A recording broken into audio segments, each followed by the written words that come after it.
Shalom Bapak Ibu, saudara-saudara yang terkasih dalam Kristus dan teman-teman semuanya. Selamat pagi, saya percaya kita masih diberkati Tuhan. Kita masih dalam perlindungan Tuhan sampai saat ini. Kalau kita masih boleh bangun pagi hari ini, itu semua karena anugerah Tuhan dan karena kebaikan Tuhan. Saudara, walaupun kondisi sekitar kita sekarang sedang tidak membaik, kita susah untuk keluar rumah, kita susah untuk berbuat banyak, bahkan hal-hal yang seharusnya kita kerjakan terkadang kita harus menundanya terlebih dahulu dan kita harus taat. Tapi saudara percayalah, dalam kondisi apapun dalam kehidupan kita, percaya Tuhan selalu beserta dengan kita. Saudara, pada pagi hari ini saya akan membawakan renungan. Kita mau belajar dari tokoh dalam Alkitab yang bernama Daud.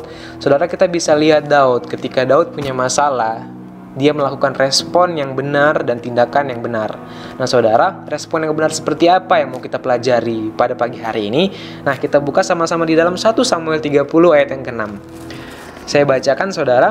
Dan Daud sangat terjepit karena rakyat mengatakan hendak melempari dia dengan batu.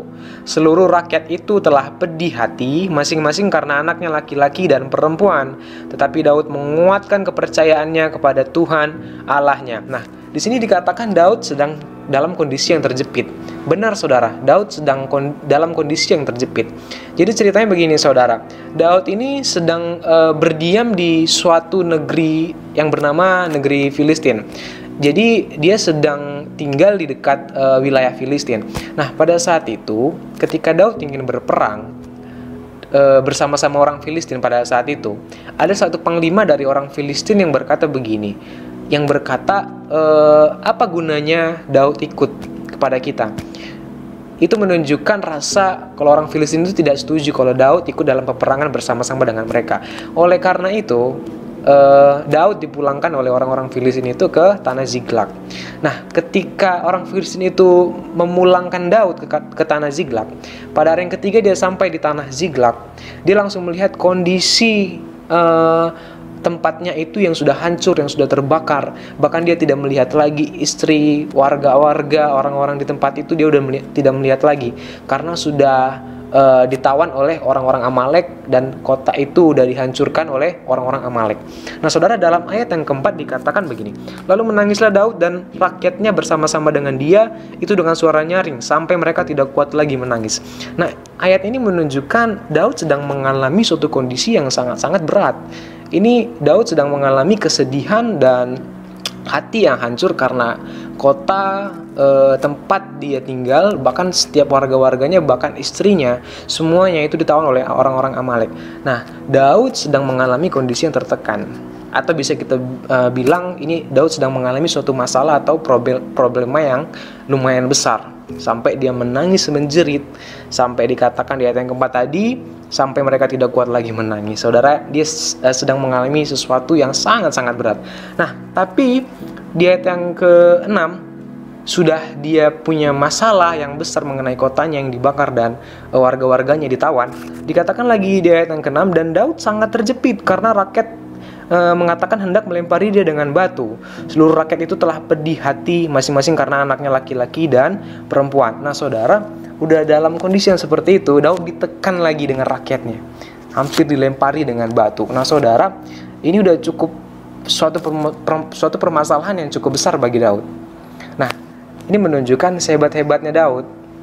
Walaupun dia udah bisa ngalahin Goliat, udah bisa menjadi orang yang hebat, tapi sehebat-hebat apapun, pasti seseorang itu pernah mengalami apa yang namanya keterpurukan dan goncangan dalam kehidupannya. Nah, karena adanya goncangan dan permasalahan itu, nah kita mau belajar dari Daud.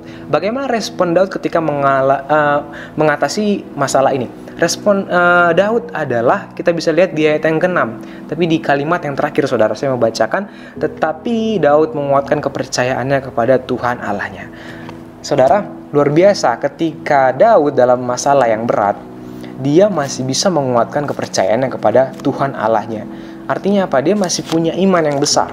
Dia masih percaya kalau Tuhan masih bisa menolong, Tuhan masih ada buatku, dan Tuhan masih selalu bersama-sama denganku. Nah saudara, bagaimana dengan kita sehari-hari? Ketika kita dapat masalah, apakah kita langsung menyerah? Apakah kita langsung lari daripada Tuhan justru? Atau sebaliknya kita seperti Daud, dapat masalah, kita menguatkan kepercayaan kepada Tuhan, beriman kepada Tuhan. Nah, saudara, biarlah ketika kita punya masalah, percayalah masalah itu semuanya pasti ada hikmahnya, semuanya ada kebaikan di balik semua itu. Nah, saudara, kita bisa lihat bagaimana Daud bermazmur begini di dalam Mazmur 23 ayat yang keempat, sekalipun aku berjalan dalam lembah kekelaman, aku tidak takut bahaya, sebab Engkau besertaku. Nah, saudara, Daud dalam kondisi yang berat, tertekan, sekalipun dalam lembah kekelaman, dia tetap berkata begini, sekalipun aku berjalan dalam lembah kekelaman, aku tidak takut bahaya, sebab Engkau besertaku. Luar biasa, saudara. Nah, respon yang seperti inilah yang harusnya kita lakukan, yang kita buat terhadap setiap masalah-masalah, setiap apapun problem yang dalam kehidupan kita. Nah, saudara, percayalah, Tuhan pasti menolong, Tuhan pasti membantu kita, Tuhan pasti selalu ada buat kita. Nah, saudara, ada satu ayat yang memberkati saya di dalam Roma 8 ayat 28 dikatakan begini, saudara. Kita tahu sekarang bahwa Allah turut bekerja dalam segala sesuatu untuk mendatangkan kebaikan bagi mereka yang mengasihi Dia. Nah, saudara, percayalah, dalam kondisi apapun, bahkan sekarang dan sampai selama-lamanya, Tuhan sedang bekerja. Tuhan sedang melakukan sesuatu di dalam hidup kita. Tuhan gak berdiam diri. Dan sesuatu yang dilakukan Yesus, dilakukan Tuhan dalam kehidupan kita, itu mendatangkan kebaikan bagi kita semua yang mengasihi Dia. Nah, saudara, oleh karena itu tetap berikan respon yang baik ketika kita dapat masalah. Dan percayalah, masalah itu akan membuat kita semakin tinggi, the next level, dan kita next level lagi. Nah, jadi percayalah, saudara, masalah yang kita alami saat ini, kita harus bisa responi dengan baik. Oke, saudara, itu saja yang bisa saya bagikan, biar ini boleh memberkati dan ini boleh menguatkan saudara. Terima kasih, Tuhan Yesus memberkati.